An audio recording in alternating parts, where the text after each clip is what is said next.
teacher for 15 years. Now for 12 years I've been an evangelist, and I travel around and speak on creation, evolution, and dinosaurs. And it's an honor to be here in Coeur d'Alene, Idaho. My first time to preach in your city. How many have been to one of my seminars before or have seen one of the tapes before? Oh, quite a few, okay. How many have not? And how many do not understand the question so far? Okay, that's what I thought.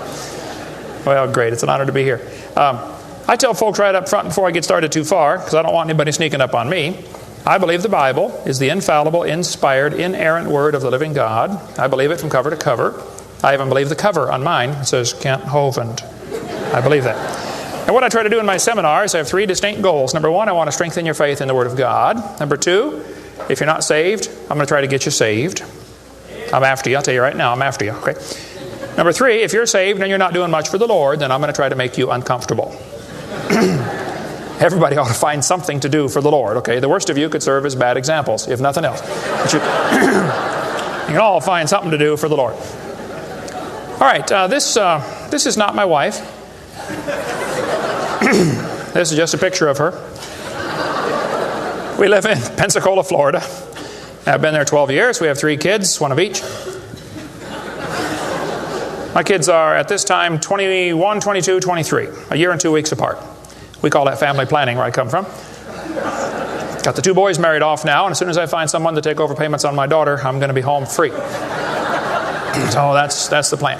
One of my hobbies for many years, I have been collecting science books. I like science. And you can ask any of my kids or ask my wife, when I get bored, which isn't too often around our place, I just read science books. I like science. Taught it for 15 years.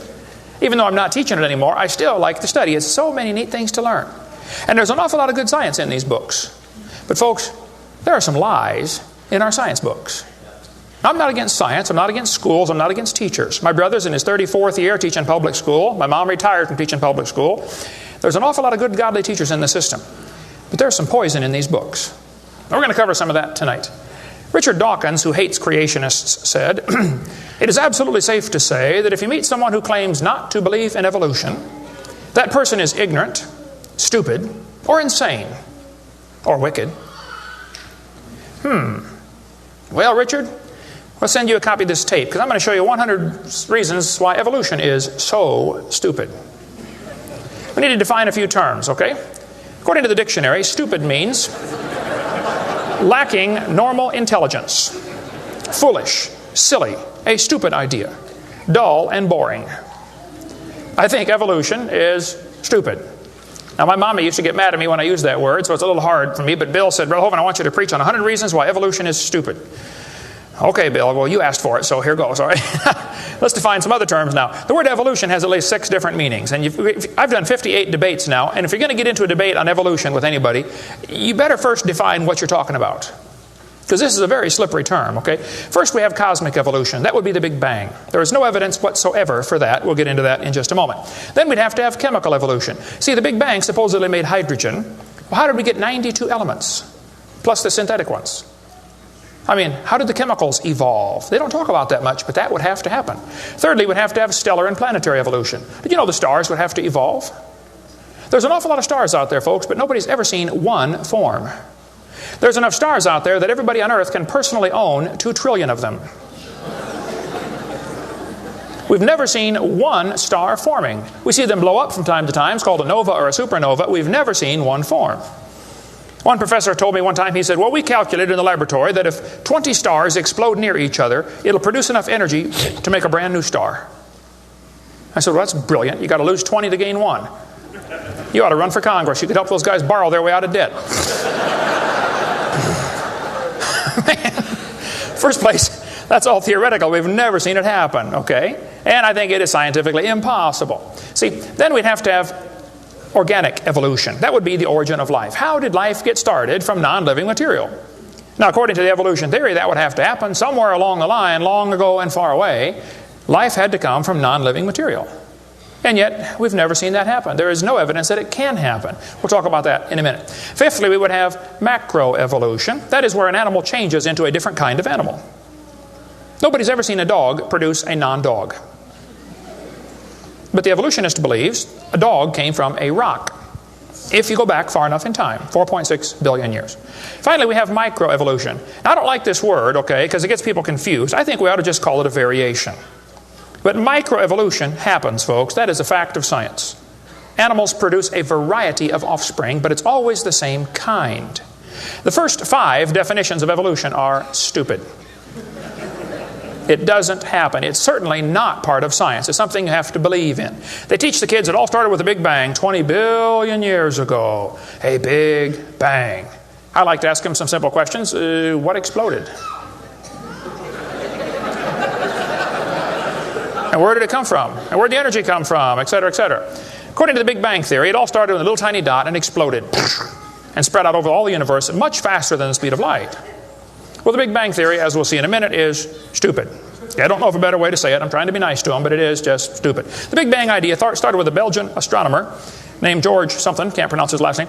George said that this original matter was no more than a few light years in diameter.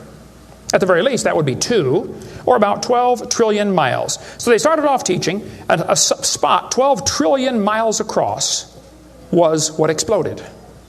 Well, they revised that down. In 1965, they said, no, it was only 275 million miles across. Well, that's way down from 12 trillion. 1972, they said, no, it's only 71 million miles across. I don't know how they know this stuff, but this is what they taught, okay? 1974, they said it was only 54,000 miles across. 1983, they said it was the trillionth the diameter of a proton. Now they're saying it's nothing at all. Nothing exploded. And here we are. This is what the textbooks teach. 18 to 20 billion years ago, all the matter in the universe was concentrated into one very dense, very hot region that may have been much smaller than a period on this page. That's stupid. This one says, all of the matter and energy someday will once again be packed into a small area, no bigger than the period at the end of this sentence. Then another big bang will occur. It happens every 80 to 100 billion years. So you can forget about global warming. We're going to get squished. Now this textbook author was brilliant. I could not believe how smart this guy was. He said, boys and girls, nothing really means nothing. You have to be at least that smart to write a book. He said not only matter and energy would disappear, but also space and time. However, physicists theorize that from this state of nothingness, the universe began in a gigantic explosion. What? Yes, boys and girls, you see, nothing exploded, and here we are. Now, who can argue with logic like that? Man, they even put this in major science journals like Scientific American. This fellow said, the observable universe, that would be us, could have evolved, there's that word again, you got to watch that one, okay, 6 meanings, from an infinitesimal region. In the Greek, that means a dot. It's then tempting to go one step further and speculate that the entire universe evolved from literally nothing. They call that science and put it in a science book. I would call that stupid and put it in the garbage. This is what the books teach. I collect them. I've got hundreds and hundreds of these books from countries all over the world, clear back from 1890s up until the 2001 textbooks. They're teaching this kind of stuff, folks. This one says, all the matter in the universe was drawn into this little tiny dot. And it spun faster and faster. This is what they teach the kids. Some kids doing this for homework tonight, right? It spun faster and faster. One day, it exploded. Big bang. I was talking to a professor from Berkeley one time. I was sitting on the airplane next to a professor from Berkeley University. I don't know if you folks here in Idaho ever heard of Berkeley or not. But Berkeley is not a Bible college. So we got talking about the Big Bang, and he said he believed in the Big Bang Theory. I said, yes, sir, I figured that. You have to teach it at Berkeley. I said, tell me, sir, how did the universe get here? He said, well, 20 billion years ago, all the matter was squished in this little tiny dot, and it was spinning real fast, and it exploded. Big bang. And pieces flew off and became the galaxies and the sun, the moon, the stars, and finally, people. Here we are. I said, sir, could I ask you a couple questions, please? One of my favorite things to do in life is asking questions to people who believe in evolution. I absolutely have a wonderful... That's how this whole ministry started. 12 years ago, I moved to Pensacola, Florida. Some article came out in the newspaper that said, dinosaur bones found in Montana from 80 million years ago. I wrote my first letter to the editor in my life, about 12 years ago. I wrote a letter to the editor. I said, yes, they found dinosaur bones, and yes, it was 40 feet long, and yes, it was found in Montana, but it was not from 80 million years ago. This one probably drowned in the flood in the days of Noah, 4,400 years ago. And you would have thought I shot the sacred cow. Actually, I did. Boy, there began to be quite a battle in the newspaper, letters to the editor flying back and forth, and finally a university called me and asked me to do a debate with one of their professors. Well, I'd never had a debate in my life except with my wife, and I lost those every time. So I was not excited about debating, but I said, well, how do you do it? What do you want? And the guy said, well, you send us 30 questions, and the other guy will send in 30 questions, and we'll discuss those questions for the debate. I said, okay. So I sent him 30 questions. I thought they were perfectly legitimate, fair questions. I said, a woodpecker's tongue goes all the way around the back of his head and comes on top of his left eyebrow, left nostril here. Would you please show me any fossils that have been found, intermediate species between a normal bird and a woodpecker, with his tongue going all the way around his head? What evidence do you have of how this evolved? That question never came up. I don't know what happened to it. But I said, termites chew on wood and they swallow it, but termites can't digest it. It goes into their stomach, and there's little tiny critters in their intestines that actually digest the cellulose. Now, those little critters can't live without the termite, and those termites can't live without those critters. Which one evolved first? I thought it was a fair question, but it never came up. I don't know what happened. I think they lost my list. But anyway, one of my favorite things to do is asking questions to people who believe in evolution. So I asked this professor if I could ask him some questions about the Big Bang. He said, sure, what would you like to know? I said, well, sir, you told me 20 billion years ago all the matter in the universe was squished in this little tiny dot. And it was spinning faster and faster and exploded. I said, where did all this matter come from? He said, well, we don't know that for sure.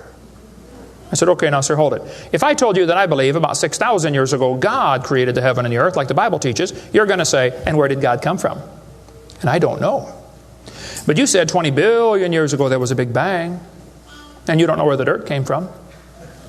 So basically, I believe in the beginning God, and you believe in the beginning dirt.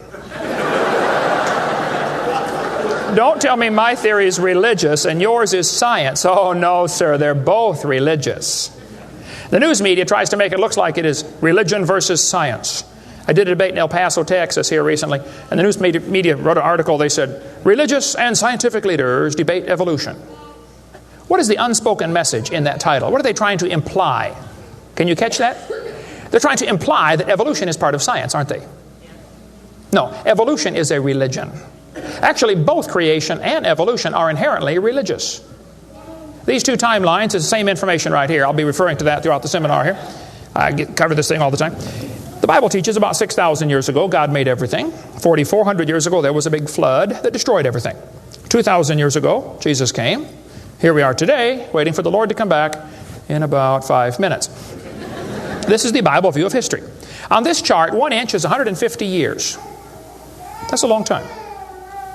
The 20 billion year chart on the bottom is a very different scale.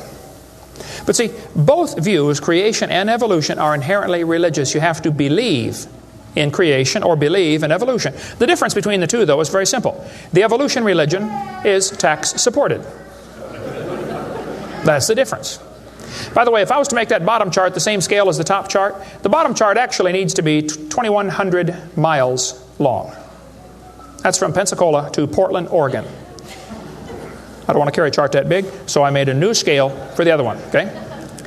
If they want to believe it happened long ago and far away, they're welcome to believe that, but that's not science. Evolution is a religious worldview, and I think it is stupid. So I asked the professor, where did the matter come from? He said, I don't know. I said, well, sir, would you please tell me where the laws came from? The universe is run by laws, gravity, centrifugal force, inertia. Who gave the laws? He said, we don't know that either. I said, sir, could you tell me where the energy came from? It takes energy to make a big bang. Who bought the gas to run this machine anyway? He said, we don't know that either. I said, sir, could I ask you another question? He said, sure. What else would you like to know? What else? What do you mean else? You haven't told me nothing yet. I said, does Berkeley have a merry-go-round?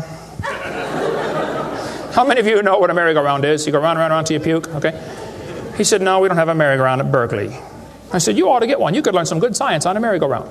If you put some fourth graders on a merry-go-round, are there any fourth graders in here tonight? Who's in fourth grade? All right, I like fourth graders. I spent the best 5 years of my life in the fourth grade. That's before they diagnosed ADD. Put some fourth graders on the merry-go-round, I like using fourth graders because they're tough and they're expendable. And we're going to get the high school football team out there to get that thing spinning clockwise as fast as it will possibly go. Now, if you have a digital watch, you may not know what clockwise means. I'll explain it later. We're going to spin the merry-go-round clockwise. The kids are going to go through 4 phases. They start off in phase 1. They're screaming at the football players. Come on, let's go, faster, faster. Can't you go any faster? You get up around 30 miles an hour. The kids enter phase 2, where they stop screaming. They just quietly concentrate on trying to hang on for dear life. You get up around 60 miles an hour. The kids enter phase 3, where they start screaming again. But now they're screaming, stop, stop, please, slow down. Don't stop, though. Keep going faster and faster. When you get to about 100 miles an hour, you should enter phase 4. That's where the kids begin to fly off the merry-go-round. And when this happens, you will notice a very interesting phenomena of physics. If the merry-go-round is going clockwise, when the kid flies off, the kid will be spinning clockwise until he encounters resistance, like a tree or telephone pole. That's because of a law in physics known as the conservation of angular momentum. You see, if a spinning object breaks apart in a frictionless environment, the fragments will all spin the same direction. It's very simple. It's because the outside is moving faster than the inside. And so it keeps the same direction of spin. The professor said, yes, I understand about the conservation of angular momentum. I said, well, good. I'd like to ask you a question then, sir. If the whole universe began as a swirling dot, like you said, why do 2 planets spin backwards? He said, that's interesting. I said, no, that's more than interesting. It's kind of hard on your Big Bang Theory. Not only that, 6 of the moons are spinning backwards. Why? He said, I don't know. Why do you think they're going backwards? I was hoping he was going to ask that. I said, well, sir, I believe it's very simple. You see, I believe in the beginning God created the heaven and the earth, and God did it that way on purpose, just to make the Big Bang Theory look stupid.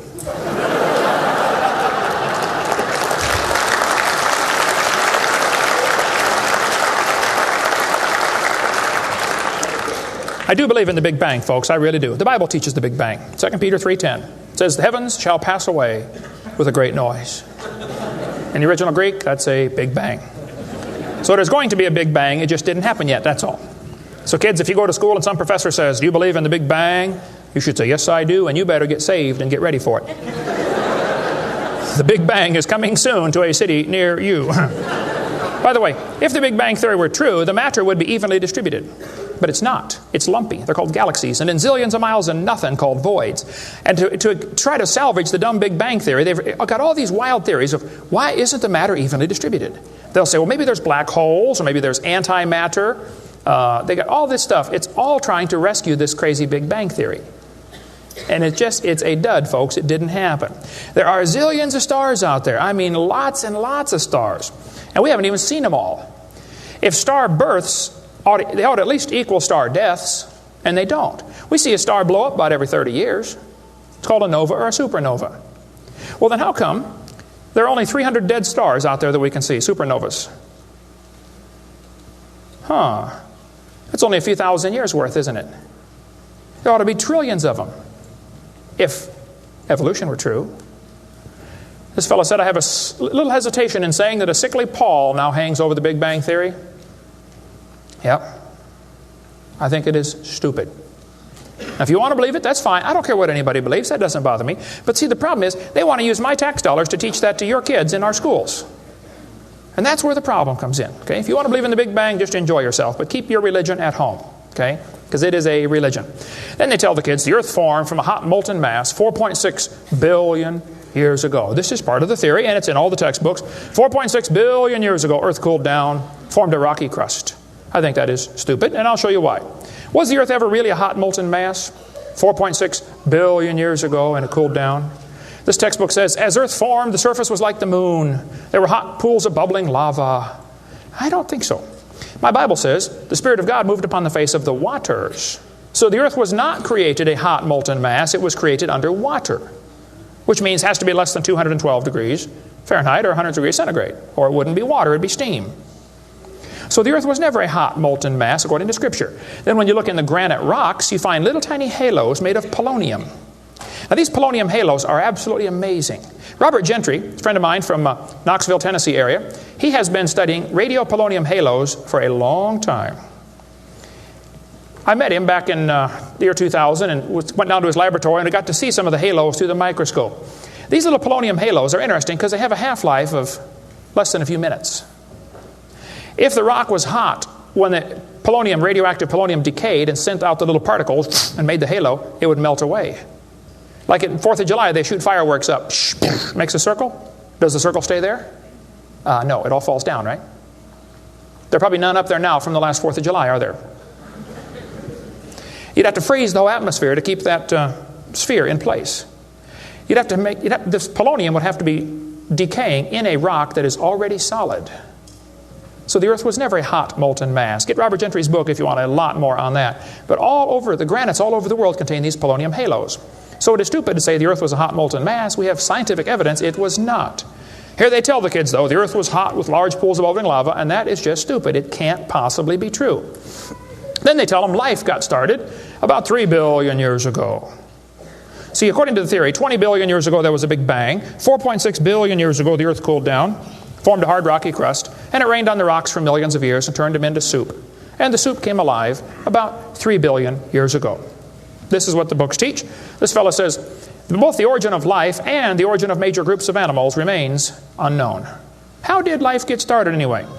Well, this textbook tells the kids, oceans formed as it rained on the rocks for millions of years. Yes, boys and girls, millions of years of torrential rains created great oceans. And swirling in the waters of the oceans is a bubbling broth of complex chemicals. Progress from a complex chemical soup to a living organism is very slow. Well, I guess it is. It's totally stopped. Doesn't even happen. That's how slow it is. This one says, the first self-replicating systems must have emerged in this organic soup. Was your great-great-great-great-great-great-great-great-great-great-great-grandpa soup? I think that's stupid, okay? Now, if they want to believe it, that's fine. I don't care what they believe, but don't call it science.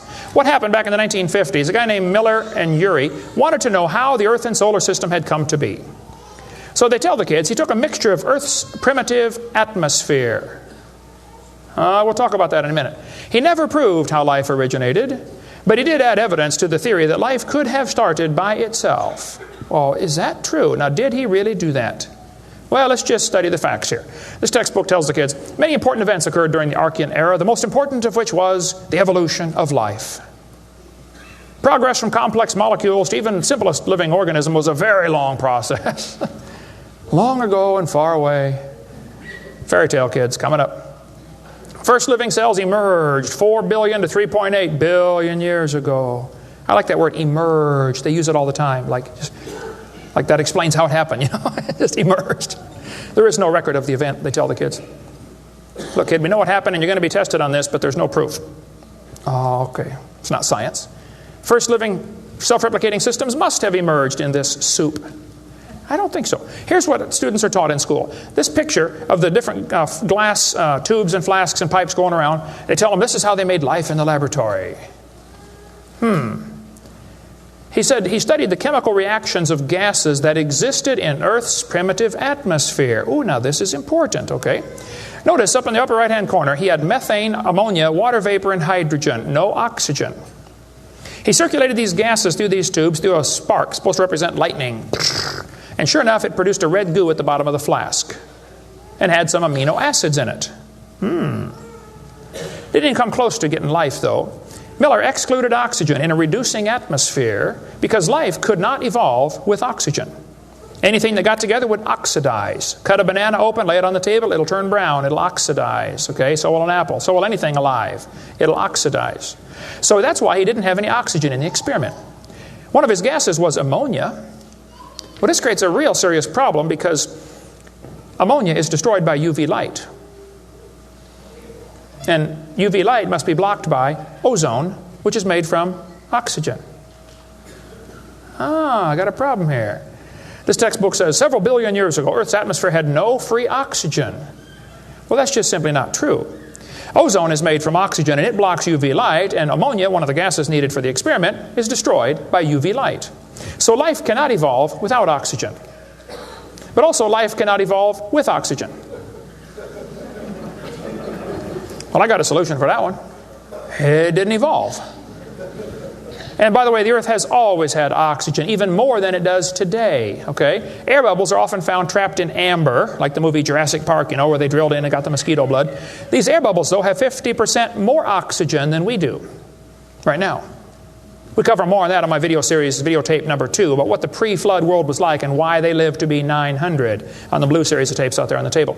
But this textbook says the mixture at the bottom of the flask was rich in amino acids. Oh, come on. That is stupid. It was not rich in amino acids. Let's tell the kids what they really found, okay? He filtered out the product. As this gas went through the tubes, he sparked it, produced this goo at the bottom, and he drew the goo off because if it went through again, it would be destroyed by the spark.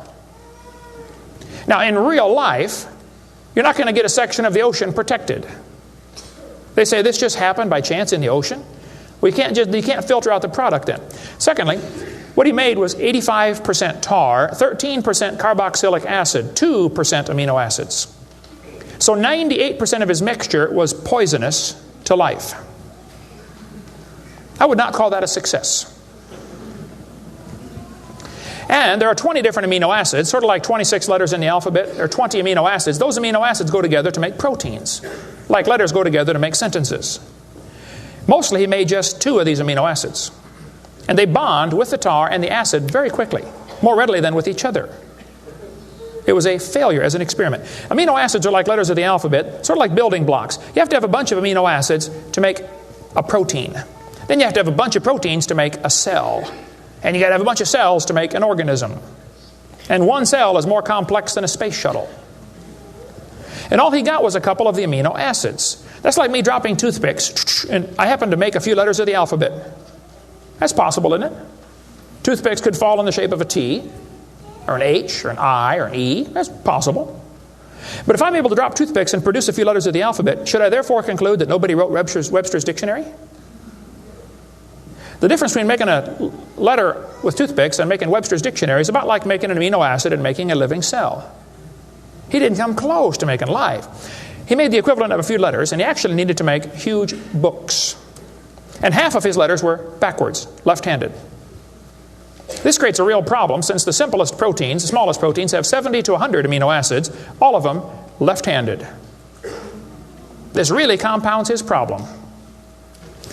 RNA and DNA are all right-handed molecules, and they are unbelievably complex. And hundreds of these amino acids must combine to make a protein, and this has to be in a precise order. And they unbond in water much faster than they bond, and last time I checked, the oceans are completely full of water. So Brownian motion is going to drive them away from each other, not together. It just isn't going to work. He did not make life in the laboratory. But they tell the kids, he showed how life could have started by itself. Oh, that is just a stupid, okay? That's a lie. He did not show anything of the kind.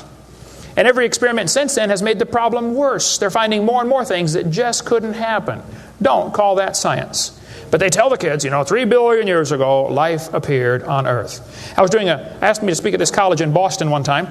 This preacher called all the colleges and universities around Boston and said, would you like to have Kent Hovind come speak at your college? Finally, one professor said, yes, he can come speak at our school if our professors can ask him any questions they want, because we want to show our students how dumb these creationists really are. So the preacher called me and said, Brother Hovind, would you like to speak at this college and let them make fun of you for a couple hours? I said, I would be honored. So I showed up. There were 6 professors and all their students. I felt like Daniel in the lion's den. I got my charts out and I said, now folks, I believe the Bible.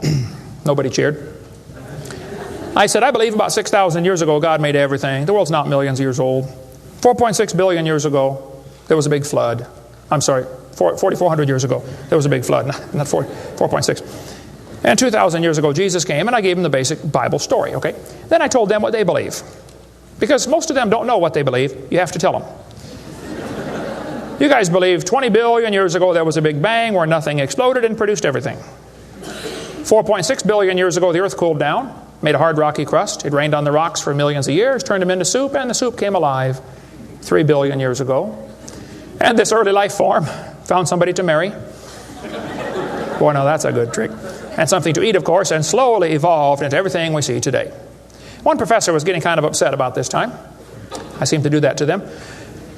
He said, Mr. Hovind, there are hundreds of varieties of dogs in the world. I said, yes, sir, you're right about that. He said, you mean to tell me that you believe all these dogs came from 2 dogs off of Noah's Ark? You expect me to believe that? Ha, ha, ha. I said, sir, would you look at what you're teaching your students? You're teaching your students that all the dogs in the world came from a rock.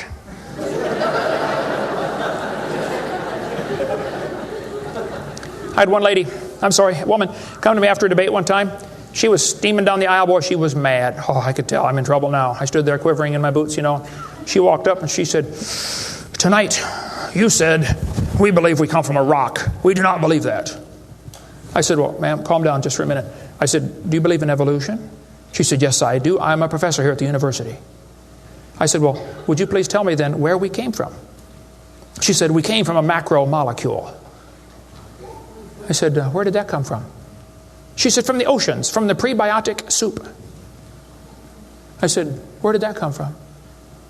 She said, well, it rained on the rocks for millions of years.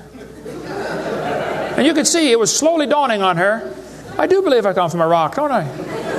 Yes, ma'am, you do. You ought to be proud of it. Hey, don't step on Grandpa, whatever you do. Look, that's stupid, okay? There's no kind way to say it. There's a great book dealing with some of the flaws in the Miller experiment. If you want more on that for your kids to study out there on the table, get the book Icons of Evolution. Then they tell the kids that these plants and animals, not only did life evolve from non-living material, then this life had to learn to reproduce itself. Why would any organism want to reproduce more of its own kind when that's only going to increase competition for the food supply? Why didn't they instead evolve the ability to live forever and be happy? Huh? You ever think about that?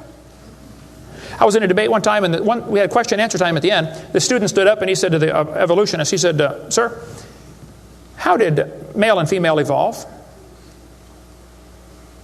The professor got up and he said, well, that is a giant mother may I step in the evolution story. A mother may I step? This is science. Wow. Well. So according to them, you know, for the next few billion years or hundreds of millions of years, you know, life learned to produce something other than its own kind. Of course, today everything only produces its own kind, but they say long ago and far away, they were able to do something different. Textbooks will say we started like a bacteria and slowly evolved to a human. I think that's stupid. But if you want to believe that, that's perfectly fine. Those trees of life that they put in the textbooks for your kids are a bunch of nonsense. And even evolutionists will admit that. Stephen Jay Gould, the Marxist professor at Harvard University, he says that evolutionary trees that adorn our textbooks are not the evidence of fossils. It's only inference. We infer, we imply, we hope it happened this way. This textbook says, all the many forms of life on Earth today are descended from a common ancestor. What? You mean the birds and the bananas have a common ancestor? Isn't that what he says? Found in a population of primitive unicellular organisms. Well, in the first place, there's no such thing as a primitive unicellular organism, okay? One single cell is more complex than a space shuttle. There's no such thing as a primitive single-celled organism. We talk about that on video number 4 of our series. But he says, all the forms of life are descended from a common ancestor found in a population of primitive unicellular organisms. What were those first cells like? How do we know? What events led up to their formation? No traces of those events remain. Did you catch that? Hey kid, we know what happened, but there's no proof. Primitive, huh? This one says, the humans, mammals, birds, crocodiles, all had a common ancestor. Well, anything inside that circle is religious speculation. It is stupid. Reptiles produce reptiles, dogs produce dogs, people produce people, and there's never been an exception to that. Darwin said, though, if my theory be true, here's his book right here. You can look on page 211. He said, if my theory be true, numberless intermediate varieties must assuredly have existed. Boy, you're right about that, Charlie. I mean, to change from a rock to a dog would take a few changes. David Ropp, who believes in evolution very strongly, says, in the years after Darwin, his advocates hoped to find predictable progressions. In general, these have not been found, yet the optimism has died hard, and some pure fantasy has crept into textbooks. Oh, you're kidding. Fantasy in our textbooks? Oh, yep. They tell the kids they have evidence of evolution from fossils. I don't think so. That is stupid, okay? If you find a fossil in the dirt, all you know is it died. You don't know that it had any kids, do you? And you sure don't know that it had different kids. I mean, think about it. You're in a court of law. You bring in a bone to the judge. Judge, I found this bone in the dirt. This is the ancestor of all the humans today. They would laugh at you. You don't know that that's the ancestor of anybody, do you? And why on earth would you think a bone in the dirt can do something animals today cannot do? Animals today can only produce the same kind, right? Dogs produce dogs, folks. Luther Sunderland asked all the major evolutionists, he said, where is the evidence for evolution? They all said, well, somebody else has it. We don't have it over here. So he wrote a letter to Colin Patterson. He's the director of the British Museum of Natural History. They've got the largest fossil collection in the world. He said, Mr. Patterson, I read your book on evolution. I noticed you didn't show us the missing links. Why didn't you show us the missing links? Patterson wrote back and said, I fully agree with your comments on the lack of evolutionary transitions in my book. If I knew of any, fossil or living, I would certainly have included them. I will lay it on the line, there is not one such fossil. There are no missing links, folks. The whole chain is missing. Even Stephen Gould admitted the absence of fossil evidence for intermediary stages is a persistent and nagging problem for evolution. We got the theory, we know it's true, now we just need the evidence. That's the way they think about it. Richard Goldschmidt said, maybe the first bird hatched from a reptile egg. Oh, Richard, I'm sorry. I don't mean to be disrespectful, but that's stupid. See, what's happened, these guys have looked for missing links in the fossil record. They can't find any, and so they say, well, maybe evolution happened so fast it wasn't preserved. Maybe a reptile laid an egg and a bird hatched out. Well, who did that bird marry?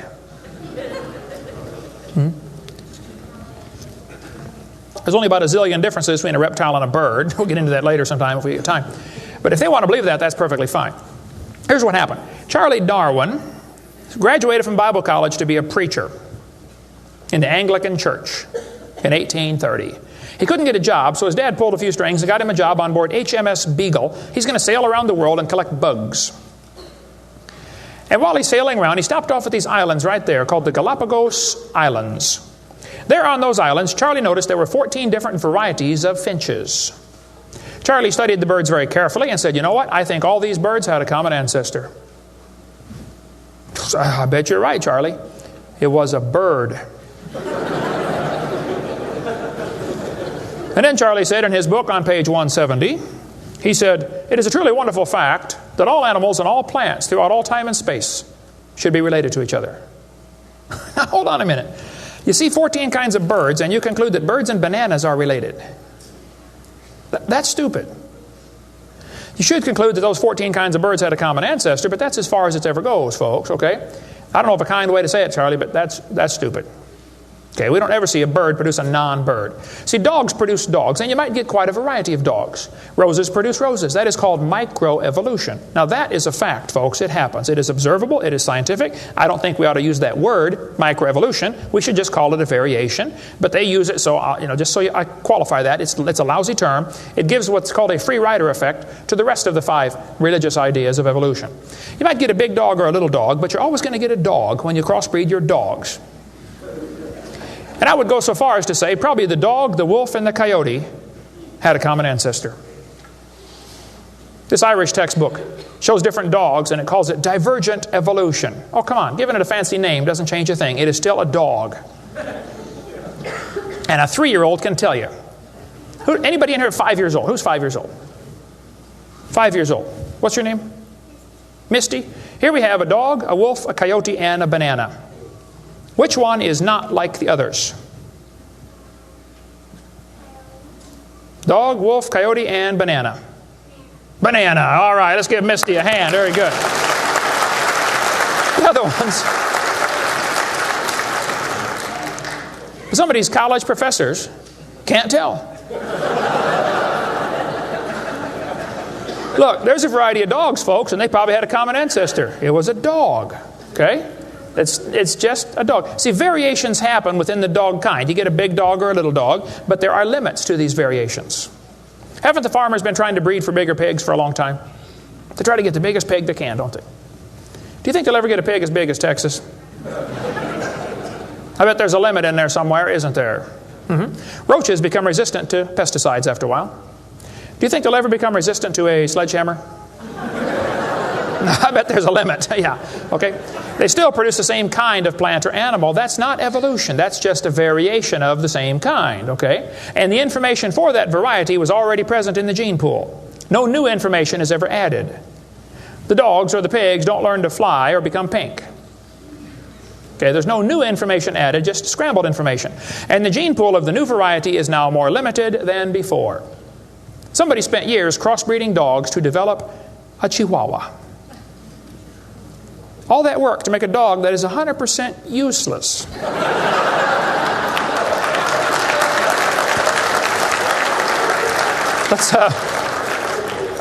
Let's turn all the Chihuahuas in the world loose back into the woods. How long would they last? They'd run up to the wolf. Yep, yep, yep, yep, yep. Crunch.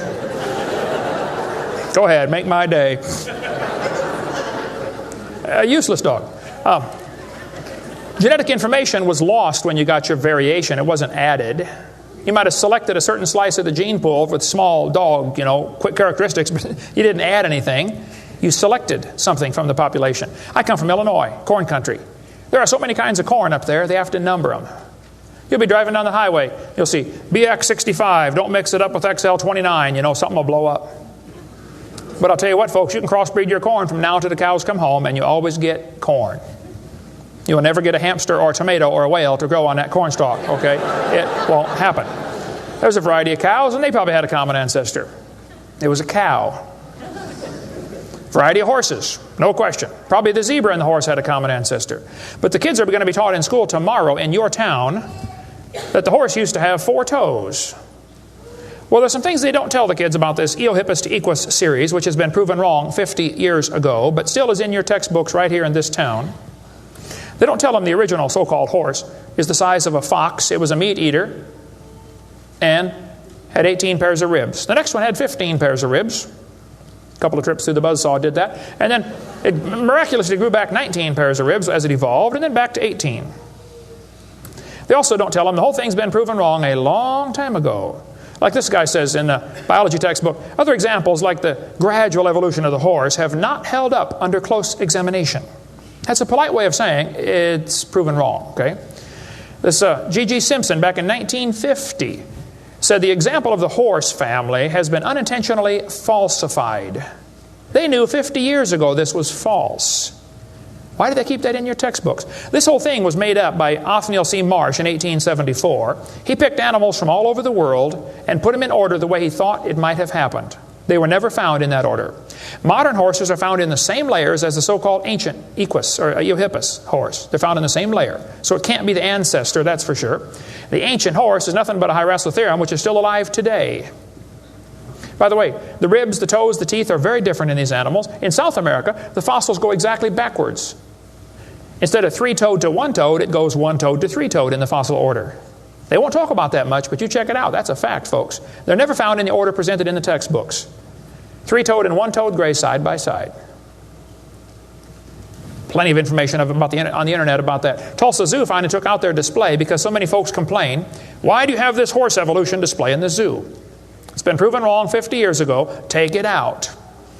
And you folks ought to get together with your school board and say, look, on page whatever it is, 952 of our textbook, it says the horse evolved from a 4-toed ancestor. Let's cut this page out. If you had a page in your textbook teaching the kids the earth was flat, would it be okay to demand that that page be removed? You don't have to buy a whole new book. Just cut the page out. It won't cost the school anything.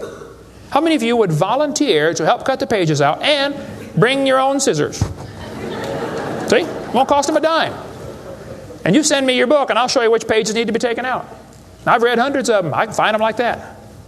Free of charge. I'll donate my time. Peabody Museum still has the horse evolution on display. As I stood there, I've been there many times. It makes my blood boil every time I walk in that place. I'm standing there looking at this lie proven wrong 50 years ago while hundreds of kids come through in school groups.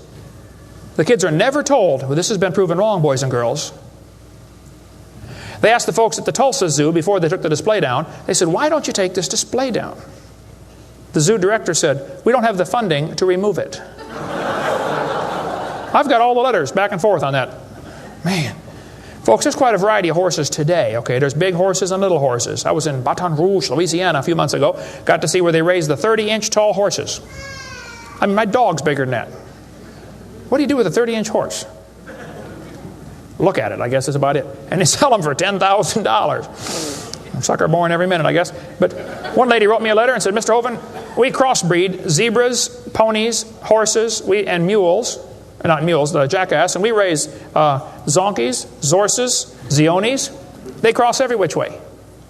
Well, that's probably because they're the original same kind. No problem there. You want to see all the fatal flaws in the horse evolution story, get the book out there, Icons of Evolution. So then they're going to tell the kids, well, we have evidence for this theory. We think that one animal changed to another, and we can show evidence because many animals have similar forelimb structure. This is called the argument from homology. Well, what do they tell the kids? They'll say, boys and girls, you have two bones in your wrist, radius and ulna. And boys and girls, look at the whale's flipper carefully. Did you know the whale has two bones in his flipper? And they're called the radius and the ulna? Same as ours. Wow. Who named them, teacher? The whale? Think about it. But this is one of the evidences for evolution. They're going to say, boys and girls, comparative anatomy provides further evidence of evolution. The commonalities suggest that these and other vertebrate animals are all related. They probably evolved from a common ancestor. Well, duh. That's stupid, okay? Maybe they all had the same designer. Doesn't prove a common ancestor. By the way, the bones develop from different genes in these different organisms. They are not homologous organisms like they want you to believe. Similar design might prove the same engineer made the design. A lot of bridges in the world are kind of similar to each other. You can go compare, different suspension bridges around the world, Golden Gate Bridge and other bridges, and there's a lot of similarities. That doesn't prove one is the father of the other, or that a tornado put them up. No, it's a design that works good, okay? I discovered that the Pontiac lug nuts from a Pontiac will fit on a Chevy. They will. That proves they both evolved from a Honda 14 million years ago. No, the same engineers are designing these cars. Then they tell the kids about the geologic column. How many have ever heard that the different layers of the earth are different ages? They show the kids Grand Canyon. Yes, boys and girls, this one says, over millions of years, the Colorado River has carved the Grand Canyon from solid rock. I'm sorry, but that is stupid, okay? I'll explain why. Kids, you need to learn this. This is a very simple thing to learn, and you'll go through life much further than many of these professors go. Make yourself 3 columns. Facts are in the middle. It's a fact Grand Canyon exists. The evolutionist has an interpretation of that fact, and the creationist has an interpretation of the fact. Now, it's not part of the fact, it's an interpretation of the fact. The evolutionist says the canyon formed slowly by a little bit of water and lots of time. The creationist says, oh no, we think it formed quickly by lots of water and a little bit of time. It's a fact the earth has sedimentary layers. That's not a question. How did they get there? Well, the evolutionist says these layers formed slowly over millions of years. The creationist says, no, these layers are all from the flood in the days of Noah.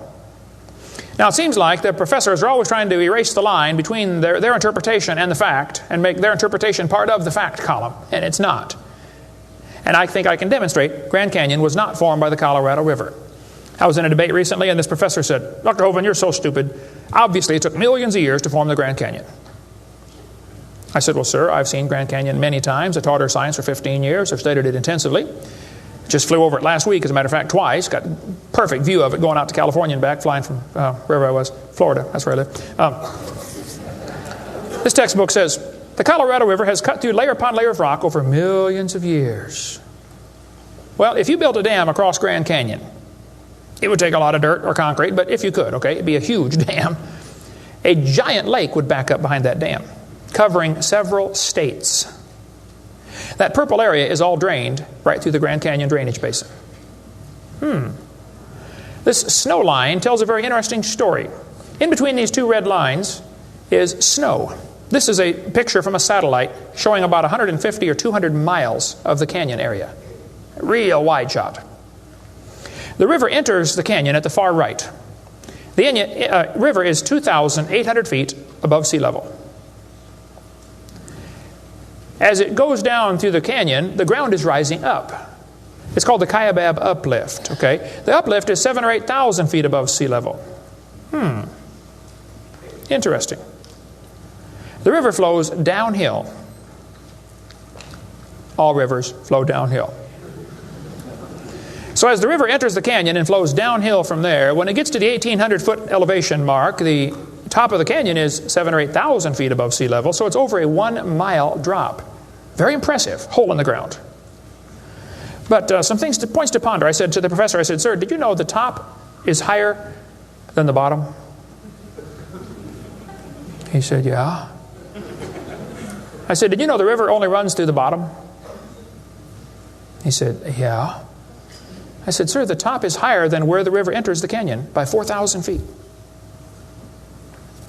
Rivers don't flow uphill. There's no delta. Where's all the mud that washed out? There's no way that river made that canyon. Grand Canyon is a breached dam, a spillway that washed out. There was a lake probably for some length of time after the flood, and it got too full, and all that water went roaring through there. Probably carved that canyon out in a couple of weeks. Not millions of years. Absolutely impossible for that river to have made that canyon. We cover lots more on that on videotape number 6 of our series. But they tell the kids, the Colorado River made this canyon slowly over millions of years. I'm sorry, that is stupid. That can't possibly be true. They need to learn the facts. Charlie Lyell, back in 1830, he was a lawyer from Scotland. Somebody calculated one time that if all the lawyers in the world were laid end to end around the equator, we would all be better off. Charlie Lyell hated the Bible. In 1830, he wrote this book right here. Oh, I got it down on the table. I picked up the wrong one. Principles of Geology. Here it is on this table. Charlie Lyell wrote this book, 1830. In this book, he mocked at scriptures. He hated the Bible. You can see it mocking all through they're here. In here, he and other fellows back in that time, Cuvier, Steno Strata Smith, and some of these guys, they invented the geologic column. How many have ever heard of the geologic column before? They say each of the layers is a different age. You know, Cenozoic, Mesozoic, Paleozoic, Archeozoic, all them Zoic boys. And they gave each layer of rock a name, like maybe you saw the movie Jurassic Park, and an age, and an index fossil. This was done in 1830, way before there ever was a carbon dating or potassium argon dating or lead-208, lead-206, uranium-235, uranium-238. Didn't exist, folks. The dating text didn't exist. They just made up these numbers out of the clear blue sky. The geologic column is the Bible for the evolutionist. It can only be found one place in the world, the textbooks. There is no geologic column, and they know it. This fellow says, if there were a column of sediments, unfortunately, no such column exists. The geologic column is a hoax. Does not exist. It is stupid. Those layers cannot be different ages. If the geologic column were all in one place, it would be 100 miles thick. Didn't happen. By the way, if the geologic column were true, if you look at the side of Grand Canyon and see all these thousands of layers, why are there no erosion marks between the layers? Don't you think if one layer sat there for 10 million years waiting for the next one, it would rain once or twice? No erosion marks between the layers. Interesting. Oh, something to consider anyway. Those layers were all deposited very rapidly, and I think we can demonstrate that scientifically. If you take a jar of dirt, put some water in it and shake it up, and set it down, it'll settle into layers for you automatically. It just takes a few minutes. It's called hydrologic sorting. The gravels go to the bottom, and then the sands and the silts and the clays. It'll sort just like that, folks. Go home and do it with a jar. You'll see what I'm talking about. Years ago, I was preaching in Union Center, South Dakota. Union Center is right there. It's not even on the map. There are 40 people in the whole town. 38 of them came to church. I don't know where the other 2 were. But they showed up later, I guess. But the preacher said, "Hey, Brother Hovind, let's go down to Rapid City, South Dakota. They've got a museum down there with a bunch of dinosaur bones." I said, "All right, I like dinosaurs. Let's go." So we all drove down to the museum. The guide met us at the door. He said, "Would you like me to give you a tour?" We said, "That would be great, sir." The first place we stopped on the tour was the geologic time scale, the big chart. They got it behind glass so the kids can't touch it. You know, this is holy, sacred. And the guide said, "Now, boys and girls, this layer of rock right here is about 70 million years old." My daughter was 12 at the time. She raised her hand. She said, "Mister, how do you know that layer is 70 million years old?" He said, "Well, honey, we tell the age of the layers by what kind of fossils we find in them. They're called index fossils." Oh, she said, "Thank you, sir." We walked around the other side of the dinosaur, and we're standing over here, and the guide said, now folks, these bones you're looking at are about 100 million years old. My daughter raised her hand again. She said, mister, how do you know those bones are 100 million years old? He said, honey, that's a good question. We tell the age of the bones by which layer they come from. She said, excuse me, sir, but when we were standing over there, you told me you knew the age of the layers by the bones, and now you're telling me you know the age of the bones by the layers. She said, isn't that circular reasoning? I thought, wow, a chip off the old block. That guide had the strangest look on his face. It was almost as if he were thinking.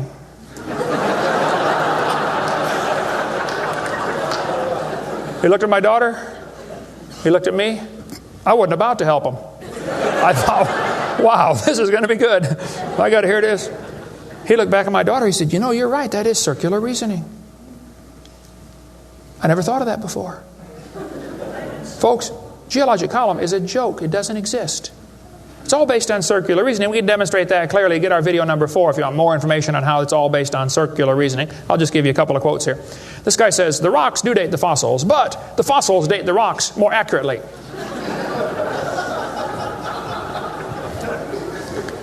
Stratigraphy cannot avoid this kind of reasoning if it insists on using only temporal concepts because circularity is inherent. You have to use circular reasoning to get it right. Well, that's stupid. And you don't need to be too bright to figure out that's stupid, okay? This geologic column contains limestone scattered all throughout the geologic column. I like to ask him the question, I say, fellows, you have limestone scattered all through this column. How do you know the age? I mean, it's all limestone. I mean, if I handed you a piece of limestone, how would you know if it's 100 million year old Jurassic limestone or 600 million year old Cambrian limestone? I mean, how would you tell the difference? There's only one way they can tell, by the index fossils. That's how it's done, folks. That is stupid. Because those fossils don't count for anything, as we'll see in a minute. They tell the kids each of these layers is a different age. 100 million, 200 million, 300 million, real impressive, huge numbers. Now, Charlie Darwin did not like round numbers. He wanted to be more precise.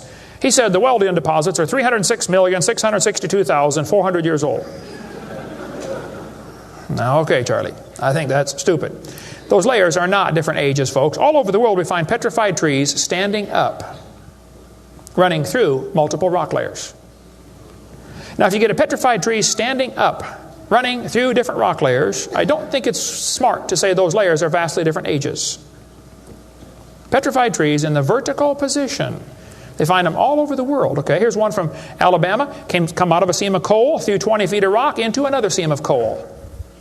They found about 3 dozen of them, I think, in that one little coal mine, one little area, while they're digging the coal out. Petrified trees standing up. Cookeville, Tennessee, they found a bunch of them. This one's 30 feet tall, standing up.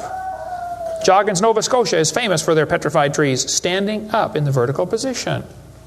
All over the area there, folks. Those trees did not get slowly covered by the sediments over millions of years. They would rot and fall down. Sometimes the petrified trees are upside down, running through many rock layers. Scientists estimate at the bottom of Spirit Lake in Mount St. Helens, there are now 20,000 trees that were blown out by the volcano. Thousands of them are standing up in the bottom of the lake, already buried 15 feet deep in mud. None of them grew there. Those trees are going to petrify. Only takes a few years to petrify a piece of wood. In the laboratory, it can be done in 24 hours. We cover lots more on how fast things can petrify in videotape number 6 of our series. But they dug up a guy, they buried this doctor in Tennessee. 14 years later, his wife died. When they went to dig the grave, water soaked into her grave. And they said, oh, we can't bury Grandma there. So they dug a hole on the other side. Water soaked in. So they dug a hole and buried Grandma somewhere else. And then the kids got worried about Grandpa, so they went and dug up his grave. The arms had rotted off, but the rest of the body had petrified in 14 years, turned to stone from water running through the coffin. I got tons of material on how fast things can petrify. Those layers are not different ages. They all formed in one big flood in the days of Noah. To tell the kids the layers are different ages is stupid. That just simply is not true.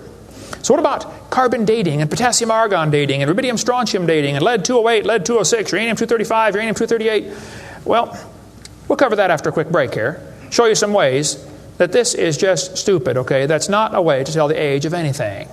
We're going to give you some more evidence that evolution is stupid. Now, if you want to believe in it, that's perfectly fine. I don't care what you believe in. But the devil is laughing at you for believing in that. He has you fooled, and he is laughing at you, okay? If you want to believe you came from a rock, well, you just enjoy yourself. But that's not science. God made this world. God loves you. God has a plan for your life. And if you don't want it, well, that's your business. But God loves you, and He wants you to come to heaven. And if you'd like to find out how to go to heaven, come see me. I'll be glad to show you. I'm going. It's not because I'm good. If I get what I deserve, I'm in serious trouble. But I've been forgiven by the blood of Jesus Christ. You can have the same thing. After the break, we'll show you some more things that make evolution stupid. Coming up next. Thank you.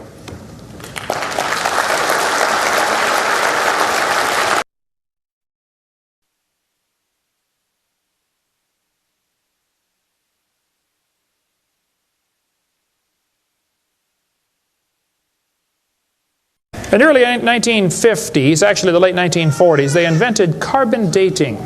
We're going to explain a little bit about radiometric dating and how it's supposed to work, and then show you that it does not work, okay? The Earth's atmosphere is about 100 miles thick, and we're also protected by a magnetic field. Radiation from the sun and from the stars, mostly from the sun, goes right through that magnetic field, some of it does, and hits the atmosphere and produces carbon-14. Carbon-14 is radioactive. Normally, carbon is atomic number 6, which gives it atomic weight of 12. But this nitrogen, which is right next door to carbon, gets struck by radiation and it turns it into carbon-14. Now, carbon-14 is unstable. It is radioactive. It's always breaking apart. And you can hear it like with a Geiger counter, you know, click, click, click, click, just like uranium, because it's decaying. They've discovered it decays at a fairly consistent rate. About half of it will decay every 5,730 years. Which means if I gave you a pile of carbon-14, 5,730 years later, half of it would turn back to nitrogen. The rest would still be carbon-14. Theoretically, it's a random event, but it could. That's probably how long it would take. During photosynthesis, plants are breathing in carbon dioxide, and this radioactive carbon is mixed in with the regular carbon. The plant doesn't seem to know or care if it's getting radioactive carbon or regular carbon. It just takes it right in. Animals eat the plants and make it part of their body. Probably during your lifetime, you have either eaten plants or you've eaten animals that have eaten plants. How many have done that before? Okay. So, you probably have radioactive carbon-14 in you. Now, theoretically, what you have in you should match whatever's in the atmosphere, about the same percentage.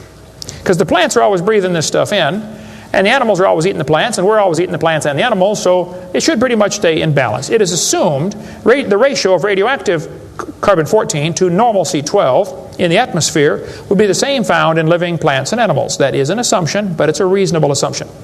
The atmosphere today is 0.0000765%. Not much. That's how much carbon-14 it has in it.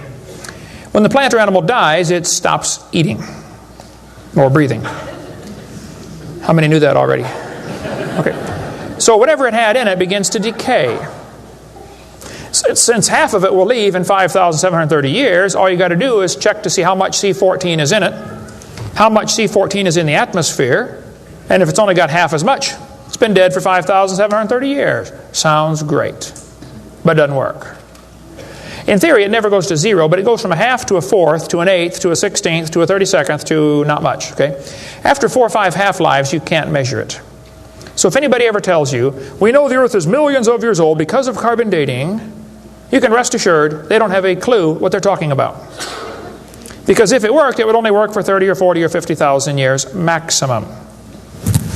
They compare the amount of C14 in the object being dated with the amount currently in the atmosphere, and estimate how long the object has been dead. It sounds good, but there are some assumptions that mess everything up. Okay?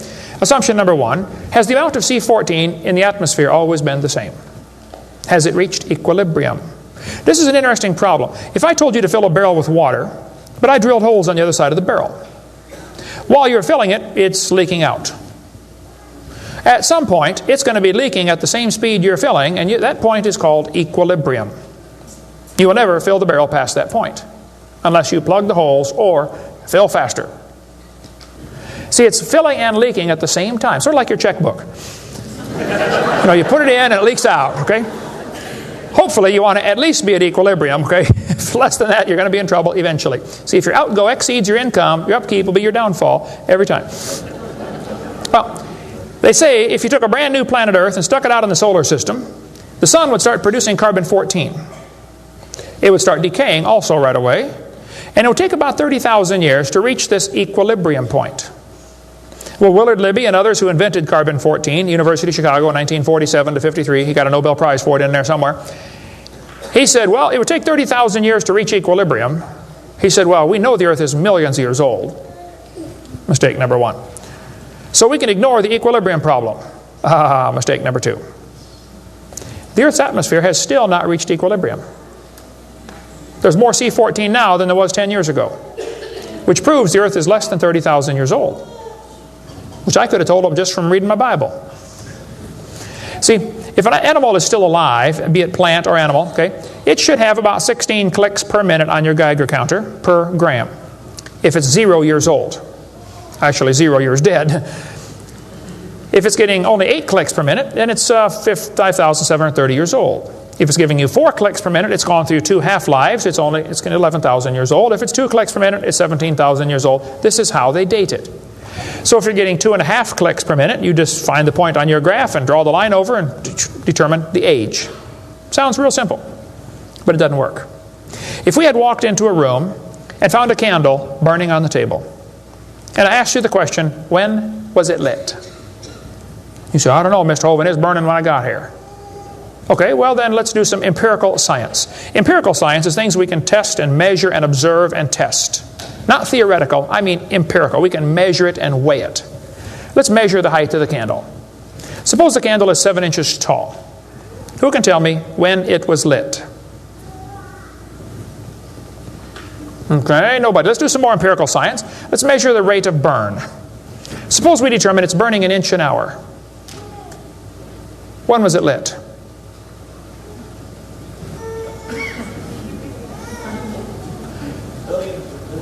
Billions of years ago. You're going to have a hard time telling me unless you're willing to make some assumptions. How tall was it when it started? Oh, we don't have any idea. Has it always burned out at the same rate? Oh, we don't know that either, do we? You find a fossil in the dirt, you can measure how much C14 is in it. Very accurately, by the way. And you can measure how fast it's decaying. That's just like measuring the height of your candle and how fast it's burning. Now, when did that animal die? You don't have a clue. Unless you're willing to assume that the C14 when it was alive is the same as we have today, and assume the rate of decay has always been the same down through history. You can't prove either of those. Living mollusk shells were carbon dated at 2,300 years old.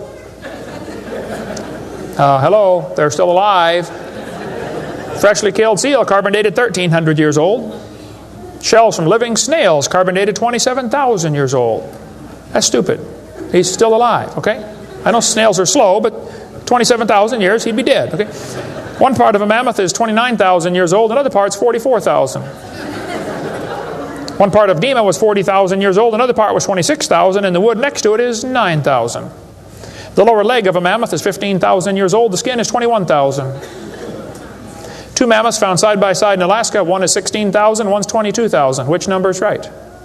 Living penguins, carbon dated 8,000 years old. 11 human skeletons, the earliest known human remains in the Western Hemisphere, were dated by accelerator mass spectrometer. All 11 dated about 5,000 radiocarbon years. Lava from a 1801 Hawaiian lava flow was 1.6 million years old. Well, hello is not even 200. Another volcano erupted in Hawaii in 1959. When they dated the lava, it was 8.5 million years old. They used potassium argon dating for that, not carbon. Mount Etna in Sicily, I climbed Mount Etna when I was over there some time ago, erupted in 1972, 350,000 years old. Mount St. Helens built a new lava dome in 1982. They dated it, got numbers from 350,000 to 2.8 million. It's not even 20 years old. Here's what you ought to consider about carbon dating. Samples of known age, it doesn't work. If it's a sample of unknown age, it is assumed to work. That's stupid. In the last 2 years, an absolute date has been obtained for the Gandong beds above the Trinal beds. It has the very interesting value of 300,000 years, plus or minus 300,000 years. Well, they nailed that one right on the head, didn't they? See, back in 1770, George Buffon said the Earth is 70,000 years old. 1905, the official age of the Earth was 2 billion. When they went to the moon, they said the Earth and the moon are 3.5 billion years old. 3.5 billion, dated with potassium argon dating. Now they're telling the students it's 4.6 billion years old. Let's see, that means the Earth is getting older at the rate of 21 million years per year. That's 40 years per minute. Aging rapidly, folks. That's stupid, okay? All they do is add more time to make the theory look more reasonable. Long ago and far away. And when you prove it couldn't happen, they say, well, it was longer ago and farther away. Then they're going to tell the students one of the evidences for evolution is embryology. Now, there aren't too many things about this whole theory that make me angrier than this, so I'm going to try to stay calm and cool and collected while we discuss this. Ernst Haeckel, an embryology professor at the University of Jena in Germany, loved evolution theory. When Darwin's book came out, Ernst Haeckel read that book the next year and said, wow, this is a great theory. All we need now is some evidence. 9 years later, they still had no evidence. So Ernst Haeckel decided to help Charlie out. He was an embryology professor, the study of animals before they're born. You know, the different embryos of all these different animals. He made drawings that were fake to make them look alike. The students are taught we have evidence from development. I don't think so. The similarity between early stages in development of many different animals helped convince Darwin that all forms of life shared common ancestors. Actually, Darwin considered this by far the strongest single class of evidence a class of facts in favor of his theory. This is stupid, folks. I'll show you. This textbook says, the human embryo growing in the mother has gills like a fish. Those little folds of skin are not gills, okay? Excuse me.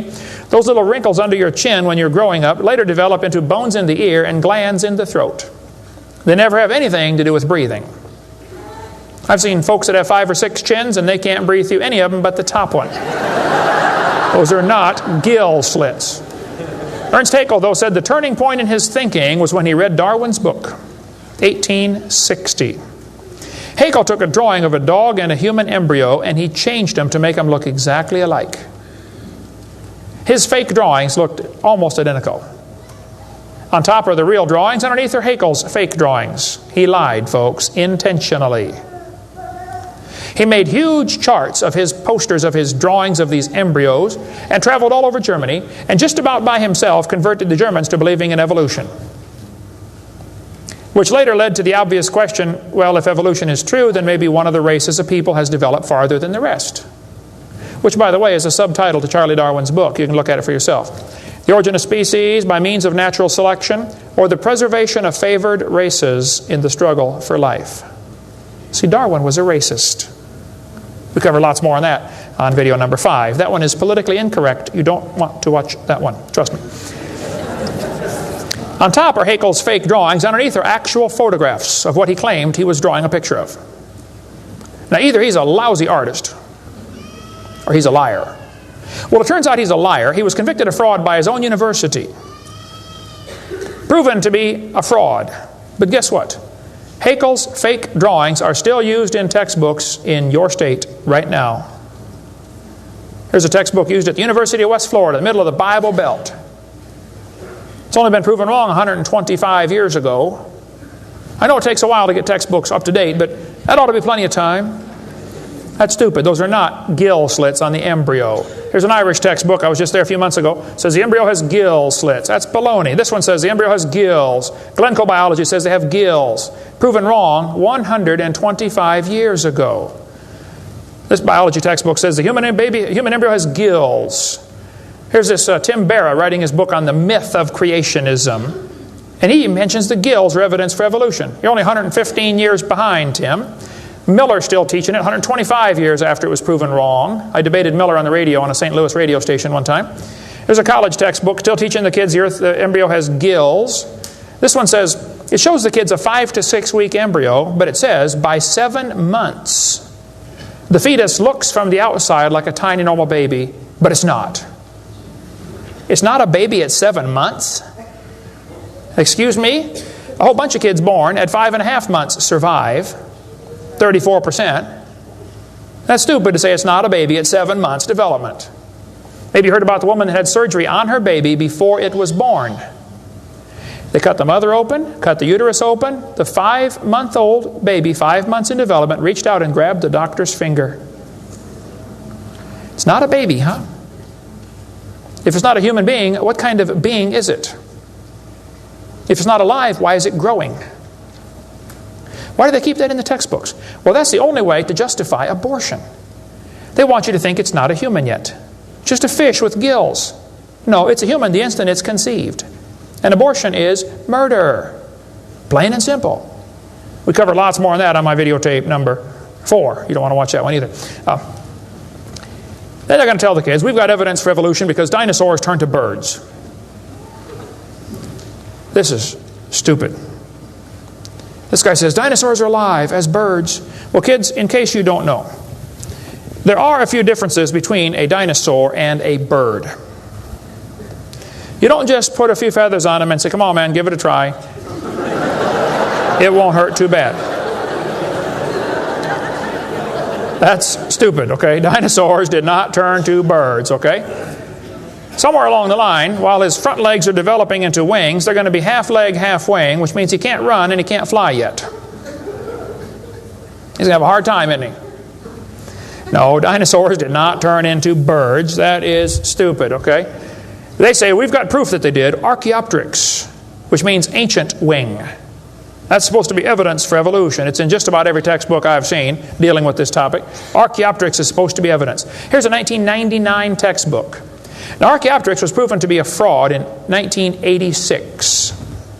So this author is 13 years behind the time.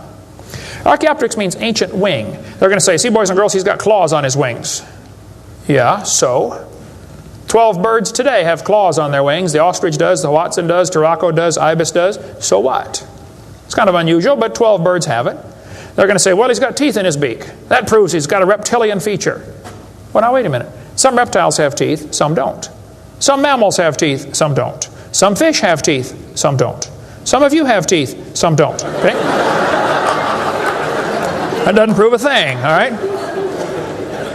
Alan Fiducia is considered one of the world's experts on birds. He believes in evolution. University of Chapel Hill, North Carolina, Chapel Hill. He said, paleontologists have tried to turn Archaeopteryx into an earthbound feathered dinosaur, but it's not. It's a bird, a perching bird, and no amount of paleo-babble is going to change that. It's a bird. By the way, even by their twisted thinking, birds are found in layers lower than Archaeopteryx. If you find fully formed birds in rock that you think is 130 million years old, then Archaeopteryx at 65 million years old cannot be a missing link, can it? Because birds were already here. Even with their dumb geologic column, it doesn't work. We cover lots more on that on video 4. They say bird feathers evolved from scales. Well, that's stupid. In the first place, they come from different genes on the chromosome, okay? Developed totally different. A scale is a hard wrinkle in the skin. They attach to the skin very differently. Feathers are incredibly complex, folks. Unbelievably complicated. They're both made from the same protein, keratin, and that's where the similarity stops. So what? Battleships and forks are both made of iron. It doesn't prove they both evolved from a tin can. It proves the engineers using the same material for different functions. And God used keratin for fingernails and hair and scales and feathers. So, same designer, that's what it proved. A lot more on the bird evolution in the book Icons if you want to get that. Then they tell the kids about the peppered moth. Yes, boys and girls, somebody in England went around and counted the moths on the trees. Must have been a government project. They discovered it's 95% light moths and 5% black. Well, so the story goes, they burned coal in the factories, the trees turned black, and the moths changed to black moths. Because when they counted them again, they said they found 95% black and 5% light. Actually, the whole story is a lie. It never happened. After 40 years of watching, they found 2 moths on the trees. 2 total out of 40 years. So they glued dead moths to the tree to take a picture for your kid's textbook. Then he wanted to get a picture of a bird eating a moth. So he put some moths in the refrigerator to calm them down so they got nearly frozen. Then he put them on the tree and they couldn't even hang onto the tree. So he warmed them up on the hood of his car. Put them out there on the tree and the moth is staggering around trying to warm up, and a bird ate one. He got a picture. Wow, proof of evolution. It's a lie. Didn't happen. Even if it were true, dark moths and light moths were there at the beginning, and dark moths and light moths were there at the end. The ratio of population might have shifted, but the story wasn't true. So, doesn't prove anything. That's stupid. That's not evidence for evolution. They tell the kids, we've got vestigial structures. Now, a vestigial structure is something you don't need anymore. They'll say, boys and girls, you have an appendix that you don't need anymore. That's a vestigial structure. That's proof of evolution. Well, excuse me, you do need your appendix, okay? That is stupid. The appendix is part of your immune system. If your appendix is taken out, you can still live, okay? But it increases your susceptibility to quite a few diseases. You could live without both your legs and both your arms and both your eyes also. That doesn't prove you don't need them. Does it? There are no vestigial organs. And even if there were, that would be the opposite of evolution. That's losing, not gaining. This textbook says, boys and girls, whales, and many organisms here, like a whale, retain traces of their evolutionary history. For example, the whale retains pelvic and leg bones as useless vestiges. I'm sorry, that's not true. This one says, just imagine whales walking around. It's true. These little bones right there is what they're talking about. Just imagine him walking around. I can see it now, can't you? All you need is a good imagination and some LSD and you'll be able to see that whale walking in real life.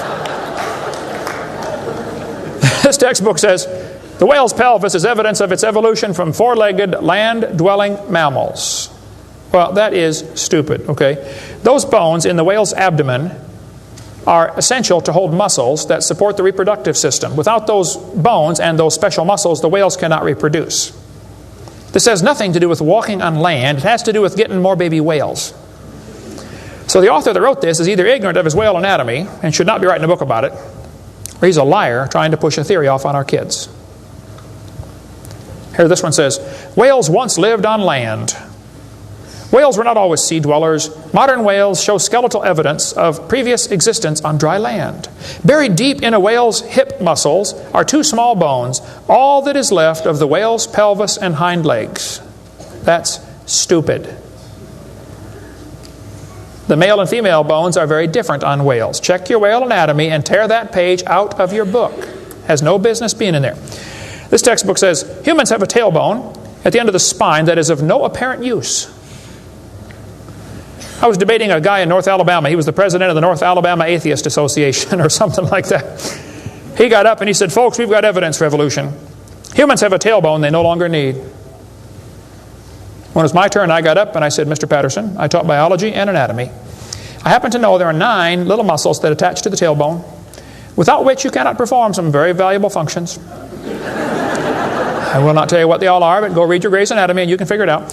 I said, however, Mr. Patterson, if you think the tailbone is vestigial, I, Kent Hovind, will pay right now to have yours removed. Bend over.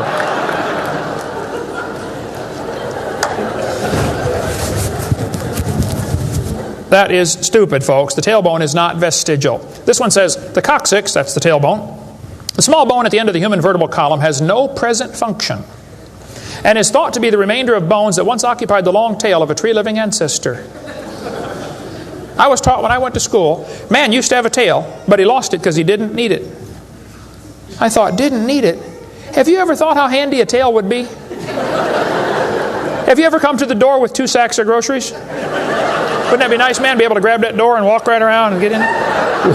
Lost it because we didn't need it. Man, you could drive the car and tune the radio knob and hold the Coke at the same time.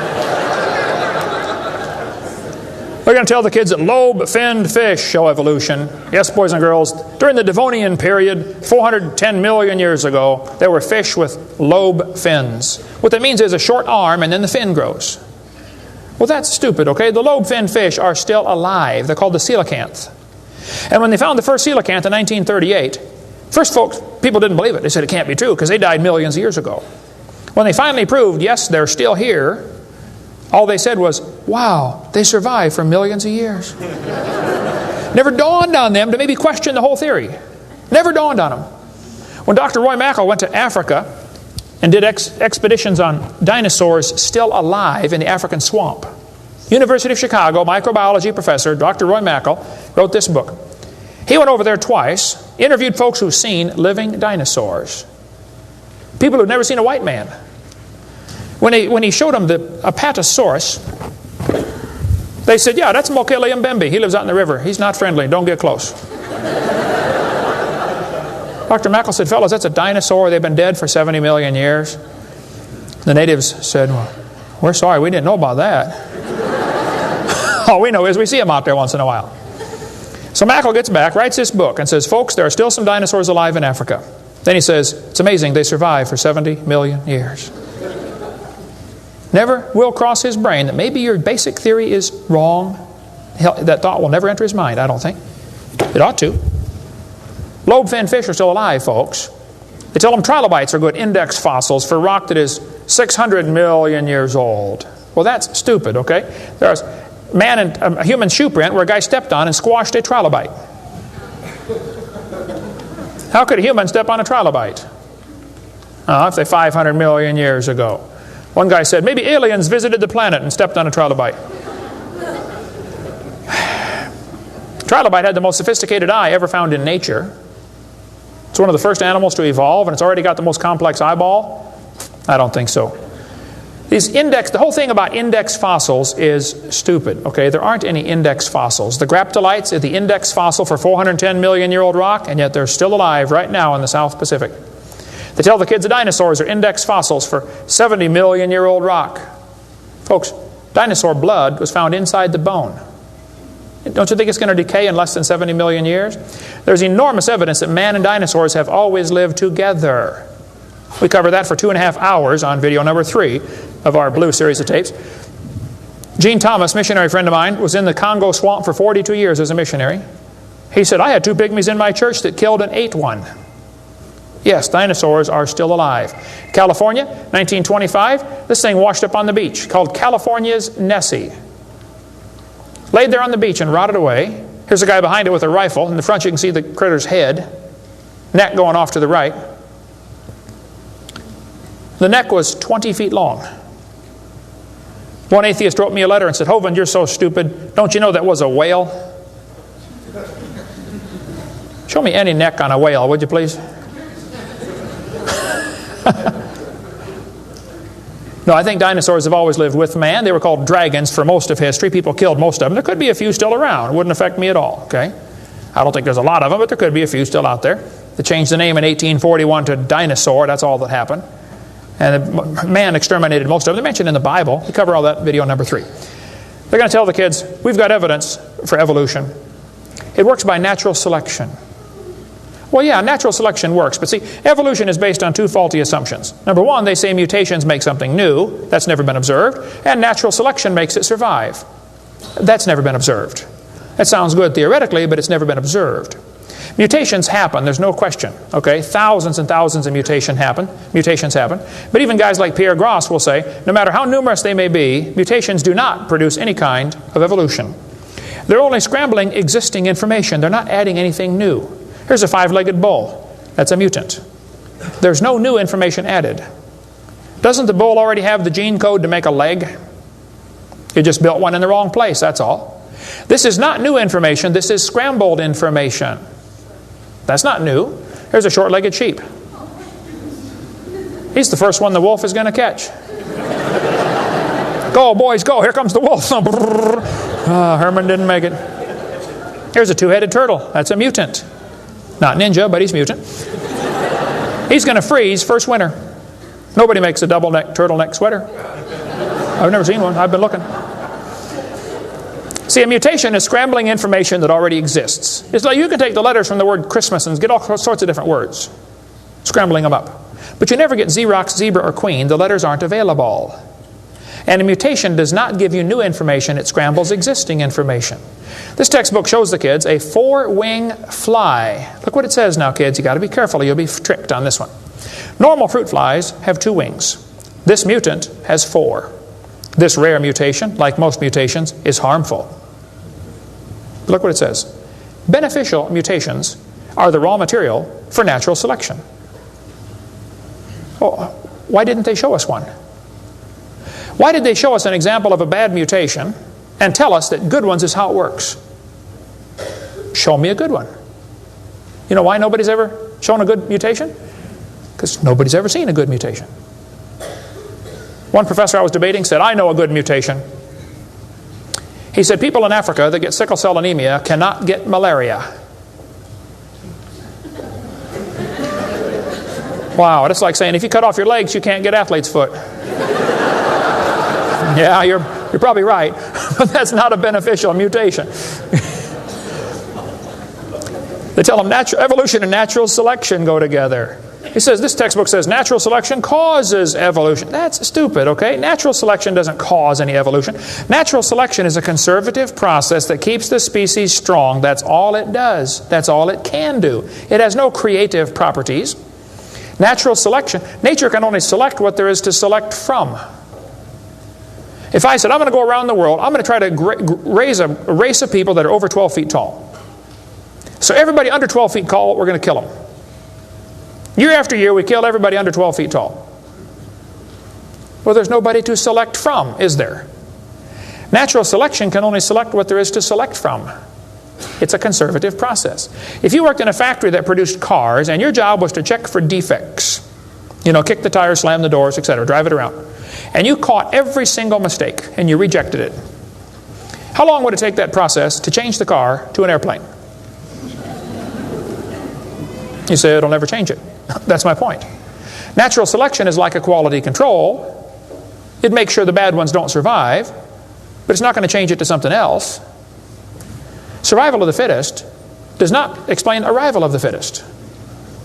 And by the way, survival of the fittest is what is called a tautology. Kids, there's a big word. You can learn this. You can use this one on your brother. A tautology is a sentence that means nothing. You can say, oh, you're speaking in tautologies. I'll show you how it works. You say, Professor, why did it survive? I say, oh, because it's the fittest. You know, survival of the fittest. Oh, how do you know it's the fittest? Because it survived. I see. Is that the way it works? That's exactly the way it works. That's stupid, folks, okay? Actually, it's not survival of the fittest. If a whale goes through a school of fish and eats 80% of them, it's survival of the luckiest. I mean, if a snake crawls into a bird's nest and eats 3 out of 4 eggs, does the snake select the weakest of the birds to eat? There's still an egg, man. He's going to eat them all. Okay?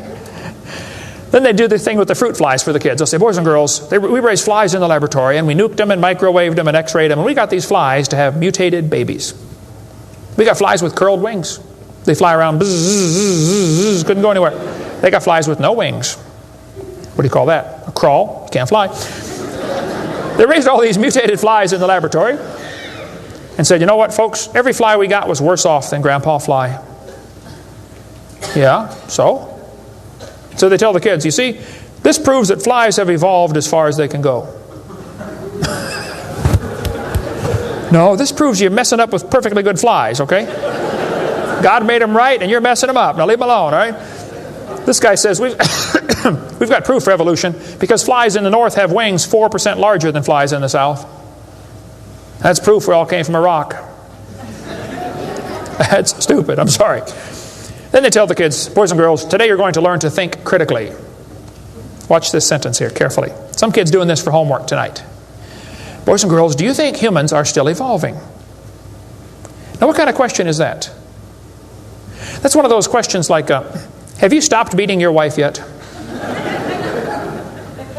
Well, if I say yes, I'm admitting I did.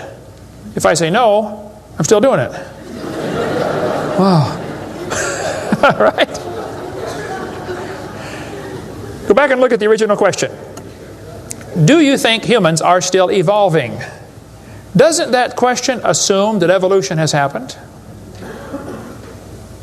What if a kid doesn't believe in evolution? How's he supposed to do his homework tonight? That question does not teach him how to think critically. That teaches him what to think, not how to think. That's a Soviet-style indoctrination type question. And the textbooks are full of them. They're not learning how to think. And when the kid gets done with this course, he's going to think he knows how to think. But he doesn't. He knows how to be told what to think. Brainwashing at taxpayer expense. Quite a few lies in the textbooks covered in this one. We got a lot more in video number 4. Adolf Hitler said, "You let me control the textbooks, I'll control the state." What is in these books anyway? There's a lot of good science in there, but there's some poison. Professor Wilson at Harvard University said, "As were many persons from Alabama, I was a born-again Christian. When I was 15, I entered the Southern Baptist Church with great fervor and interest in the fundamentalist religion. I left at 17 when I got to the University of Alabama and heard about evolution theory. 1 year of college destroyed his faith." Philip Wentworth said, "When I went to Harvard in the fall of 24, I was not only a Christian, I was a candidate for the ministry. Then for 4 years I underwent a process of mental readjustment which shook my little world to its foundations. Through it all, one thing was clear to me. If I could reconcile religion with intelligence, I knew that I could go on into my chosen career fortified by the experience. If I could not, every consideration of honor would compel me to make other plans. In the end, I gave up the ministry." Scott wrote me a letter and said, "Dr. Hovind, until I went to college, my faith in God was sound. My college history class helped destroy that faith. I started to doubt the Bible and God's Word. I even started to doubt Jesus was truly God's Son and that He died and rose for my sins. My best friend showed me your tapes and I was in awe of what I saw. Everything I thought I knew about life was changed." Praise God. People will sit home and watch a video that you will never get to come to church. Especially men. If they're sitting at home holding the remote. There's this feeling of power surges through their body. How many know what I'm talking about? Now come on, be honest, okay? Right? That's why we purposely leave my videotapes uncopyrighted. Copy them and give them to your friends, man. Get them saved. All right? 75% of the kids from Christian homes that go to public schools are going to lose their faith after 1 year of college. 75%. Professor Bonar said, "Evolution is a fairy tale for grown-ups. The theory has helped nothing in the progress of science. It is useless."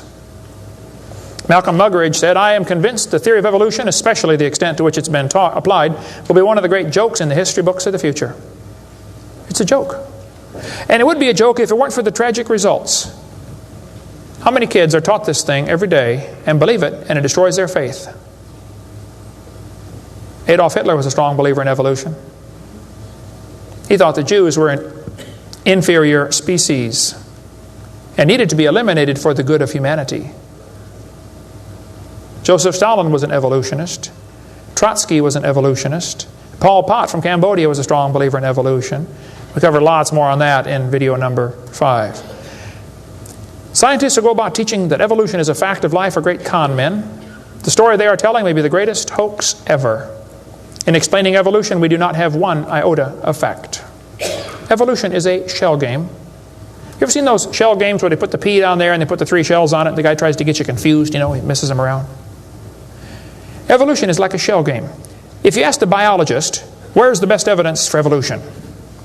He'll say, oh, it's in geology. I debated Dr. Pigliucci. It's debate number 12, I think, of my series out there, of the red series of tapes. Those are debates.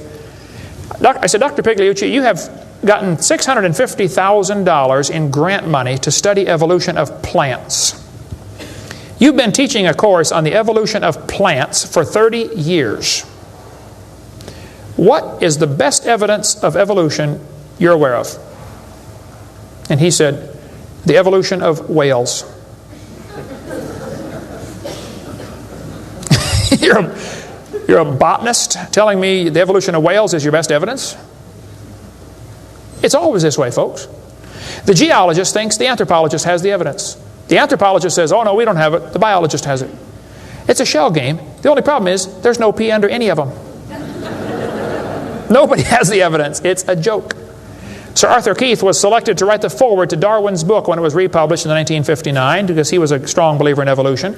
Arthur Keith said, "Evolution is unproved and unprovable. We believe it because the only alternative is special creation. And that is unthinkable." I mean, you're not even allowed to think that maybe there's a creator? The only alternative. He's right, by the way. The Russian atheist astronomer came to America and spoke at one of the universities, and he started off his speech. He said, "Folks, either there is a God or there isn't." I thought, boy, this guy's brilliant. He nailed that point right on the head. I got to give him credit for that one. And then he said, "Both possibilities are frightening." I thought, wow, that's a good statement. You see, if there is a God, we better find out who He is and find out what He wants and do what He says. If there is no God, we're in trouble. We're hurtling through space around the sun right now at 66,000 miles an hour, and nobody's in charge. That's a scary thought. It's real simple. The Bible says, in the beginning, God created the heaven and the earth. The Christian view of history is very simple. God made the world in 6 days just like He said He did. And that explains all the symbiosis relationships. How can certain animals and certain plants require each other? Which one evolved first? There are zillions of symbiosis relationships that can't be explained by evolution. The pre-flood world was very different. The people lived to be 900 years old. We cover that on video number 2, why they lived to be 900. You can check out my website and see them right there, drdino.com.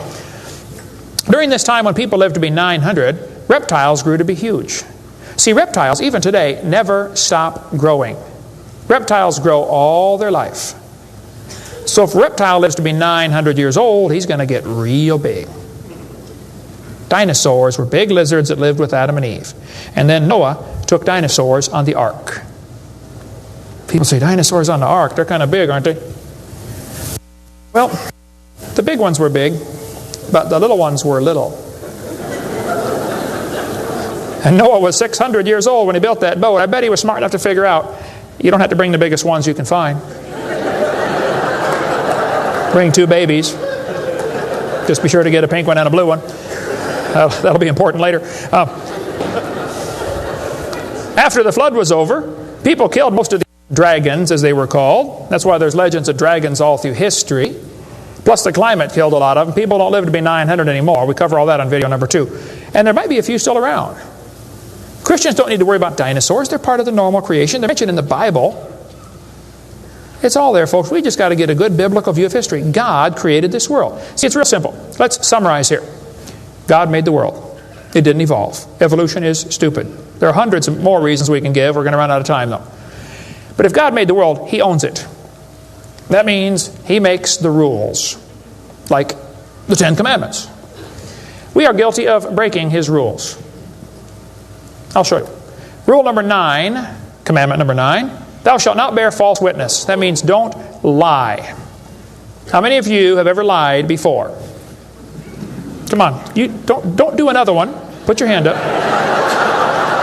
Don't give me that pious look. Come on. Number 8, don't steal. How many ever stole something? You already told me you're a liar. Now come on. You don't have to read very far to realize we're guilty, which means we're going to be punished. Or find a substitute. See, I can't substitute for your sins because I got a whole bunch of my own. But Jesus Christ is not only willing, He's able. He wants to take your place. He wants to pay for your sins. It's real simple. February 9th, 1969. My friend said, Kent, you're a sinner. I said, well, you can say that again. He said, you deserve to go to hell. But Jesus died for you. He wants you to save you. He wants to save you. If you'll ask Him, He'll save you right now. And I bowed my head and said, Lord, I'm a sinner and I deserve to go to hell, but would you please forgive me and save me? And I've got God's promise I'm going to heaven. Hey, if you died today, where would you go? You ought to think about it because you will be dead for a long time. Doesn't matter how long you live, you're going to be dead longer than that. You know, George Washington died 200 years ago. And he's still dead. How much longer does he have to go? You're going to be dead for a long time. All you get in this life is a little bitty dash between two dates. Just a little, and it's gone. What are you going to do with your dash? Let me give a suggestion to you. Give the whole thing to Jesus. Say, Lord, you may have it. The whole thing. One time a little boy saw Jesus preach, and he had a little sack lunch. 5 biscuits and 2 fish sticks. I said, here, Jesus, you can have the whole thing. Jesus said, thank you, son. Everybody sit down, please. 5,000 men, plus women, plus children. We can assume probably 20,000 people. Jesus started breaking those fish sticks and bread up and making fish sandwiches and started passing them out to the disciples. And everybody sat down on the grass and they passed them out and passed them out and passed them out and passed them out. When they got all done, everybody was stuffed. You want another fish sandwich? Oh, no, I can't. No, man, I'm stuffed. He said, okay, disciples, gather up all the fragments. They got 12 baskets full of fragments left. That little boy came home from the meeting. Mama said, hey, son, how'd you like your lunch? Oh, Mom, you won't believe it. Was it good? Oh, it was good, Mom. You have any left? Hey, disciples, come on in here, would you please? See, he decided to give it all to Jesus. Now, he ended up getting fed himself. He's one of them 20,000 that got fed, you know. He could have kept it and got fed, or he could give it away and get fed. Worked the same either way. If you could learn to give your life away to Jesus, you will get a wonderful life. Plus, it'll bless lots of others. Some of you ought to quit worrying about knocking that dumb ball into the hole in the dirt and start worrying about who's going to heaven or hell. And you ought to quit worrying about getting a fancier car and a fancier house and start worrying about who's going to heaven or hell. Maybe God gave you that good job so you can give some money to missionaries. Not so you can build a bigger, fancier house. You know what we need in this country? We need a Christian Barney. How many kids in this town tomorrow are going to be taught evolution? On Discovery Channel, Nature Channel, National Geographic, textbooks, library books. How many? Thousands of them. And they're going to use dinosaurs, aren't they? Little 4-year-old kids get a book. Hey, boys and girls, dinosaurs lived millions of years ago. Isn't that what they say? Why don't one of you get yourself a purple costume? Get all the neighborhood kids together. Hey, boys and girls. We're going to sing now.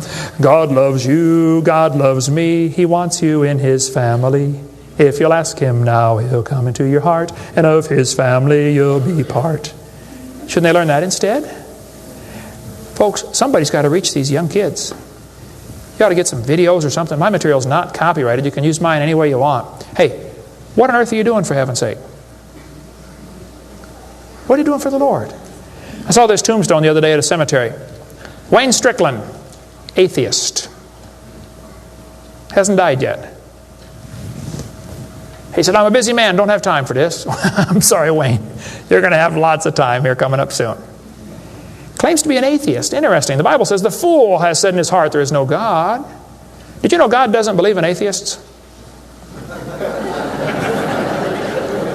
Think about that one. Where would you go if you died? Now, if you're not sure you're going to heaven, you ought to give your heart to the Lord and get saved. If you are saved, you ought to find something to do for the Lord. If you want to get any of my video materials, they're not copyrighted. You can get a 15-hour seminar on creation, which lots of material on stuff, on creation, evolution, dinosaurs. Get some of the debates or the red tapes or the miscellaneous topical series. We want to strengthen your faith in the Word of God. If you're here tonight and you're not saved, or if you're watching this video and you're not saved, give me a call. I'll be glad to help you meet the Lord. Our website is drdino.com. Phone number in Pensacola, Florida, 850-479-DINO. We like dinosaurs around there. If you come through Pensacola, stop and visit Dinosaur Adventureland. If you get a chance to go on the cruise, we'd love to have you come on the cruise, and we'll talk more about dinosaurs and creation and evolution. Thank you so much for joining us tonight.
Do you want to know more about how to combat the godless theory of evolution?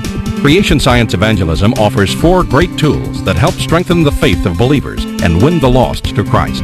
After 15 years of teaching high school science, Dr. Hovind began Creation Science Evangelism in 1989. We are a ministry that is dedicated to providing tools which will help you combat the evolution philosophy that is destroying the faith of millions every year. The first tool Creation Science offers is their powerful, life-changing video series. Over the last 12 years, well over 1 million videotapes of Dr. Hovind's seminar have circled the globe. They are reaping a harvest of souls for the kingdom of Christ, as well as helping restore the faith of many thousands confused by the evolution propaganda to which they've been subjected. These videos are available in English, Russian, French, Spanish, Japanese, and sign language. The Age of the Earth, first of the 7-part series, teaches that God created the universe about 6,000 years ago in 6 literal days. Could this be true? Can it be scientifically proven that the Earth is not billions of years old? This tape gives solid scientific evidence that the Earth is young and that the Bible is scientifically accurate. How did the environment of the original creation differ from ours today? And how would this allow men to live over 900 years? Can Christians have a good explanation for the existence of dinosaurs? Could some dinosaurs still be alive today? These and many more questions are covered in the 2nd and 3rd part of the series. Evolution has permeated public school textbooks with false and fraudulent information. This video exposes nearly 30 lies commonly found in textbooks. Every public school student, teacher, and school board member needs to watch part 4 of this series. Find out if you have been lied to in your textbooks. Discover the terrible difference evolutionary beliefs have made in the past as well as in recent history in our video number 5. Dictators throughout time have used their evolution-based philosophies to rationalize their brutal actions. Learn how evolution propaganda is being used today to prepare people for the New World Order. This is just a taste of all the information the 17-hour seminar series has to offer. Also available are college courses that expand on the seminars in great detail. For those who can handle a more confrontational atmosphere, our debate series is just for you. I said, now, Mr. Patterson, if you think the tailbone is vestigial, I, Kent Hovind, will pay to have yours removed. Dr. Hovind has debated a wide range of atheists and evolutionists all over the country, and you're sure to find these 12 debates very exciting. These would be perfect to present to that scientifically minded person who likes to argue their point.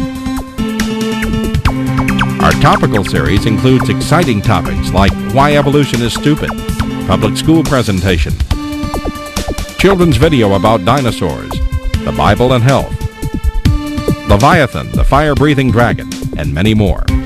Creation Science also offers a variety of visuals, like the longevity chart, which presents the entire lineage of Adam to Joseph as given in Genesis. It's exciting to see exactly how many generations were alive at the same time. Hundreds of books on a variety of subjects, videos on incredible creatures that defy evolution, t-shirts, fossils, and more. Make Creation Science Evangelism the one-stop shopping center for your creation material needs.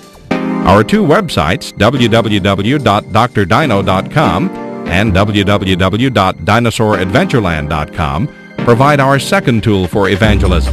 drdino.com is packed with lots of information, from charts and graphs to articles and frequently asked questions.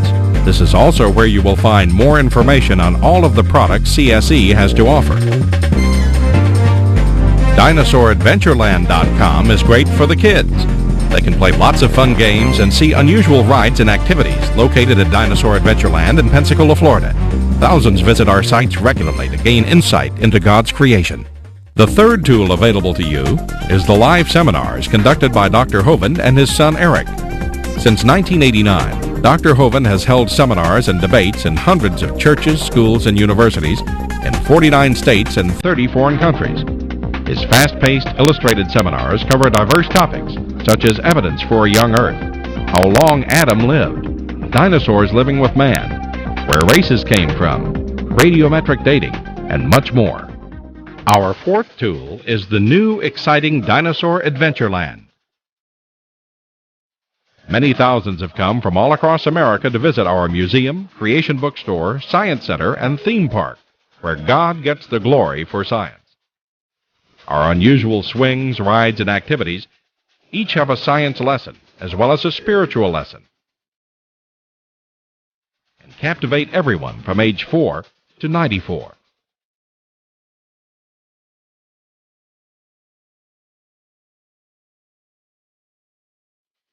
To order material, find out how to schedule a seminar at your church, or get more information about Dinosaur Adventureland, write to us at Creation Science Evangelism, 29 Cummings Road, Pensacola, Florida, 32503, or call us at 850-479-3466, or toll free in the U.S. 877-479-3466.